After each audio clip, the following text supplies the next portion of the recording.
അപ്പോൾ ഇന്നൊരു പെണ്ണ് കാണലിൻ്റെ വീഡിയോ ആണ്. അപ്പോൾ ഞങ്ങളുടെ കൂട്ടത്തിൽ നിന്ന് വൈഷ്ണവിയുടെ പെണ്ണ് കാണലാണ്.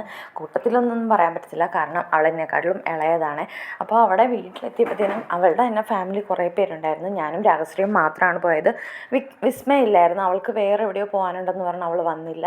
അപ്പോൾ അതാണ് ചെറുക്കൻ. അപ്പോൾ അവളെ പെണ്ണിനെ വിളിക്കാനായിട്ട് പോകുവാണ്. കുറേയൊന്നും വീഡിയോ ഒന്നും ഞാൻ എടുത്തിട്ടില്ല, കാരണം ഭയങ്കര റഷല്ലായിരുന്നു. അവരുടെ ഫാമിലി തന്നെ കുറേ ഉണ്ടായിരുന്നു. പിന്നെ എടുത്തത് ഈ ഒരു വീഡിയോ ആണ്. എന്താ വിശേഷം? പറ. സുഖം അല്ല, എന്താ വിശേഷം? പെണ്ണ് കാണാൻ. പിന്നെ പോകുമ്പോഴുള്ള അവസ്ഥ എല്ലാവർക്കും അറിയാമല്ലോ. എല്ലാ പലഹാരങ്ങളും എല്ലാവരും അവരവിടെ അത് വെച്ചിട്ട് പോകുമ്പോൾ എല്ലാവർക്കും അത് കൊതിയായിരിക്കും. അതുപോലെ തന്നെ അവർ പോകാനായിട്ട് കാത്തിരിക്കുമായിരുന്നു ഞാനും, കാരണം അതെല്ലാം എടുത്ത് തിന്നാൻ.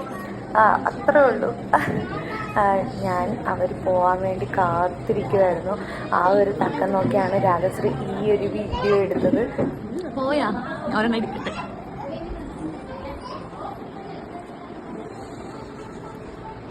അപ്പോൾ അവരെല്ലാം പെണ്ണ് കണ്ടുപോയി, എല്ലാം ഉറപ്പിച്ചും കഴിഞ്ഞു. അപ്പോൾ ഇന്നത്തെ വീഡിയോ അത്രേ ഉള്ളൂ. എല്ലാവർക്കും ഇഷ്ടപ്പെട്ടെങ്കിൽ like, share and subscribe to my channel. By.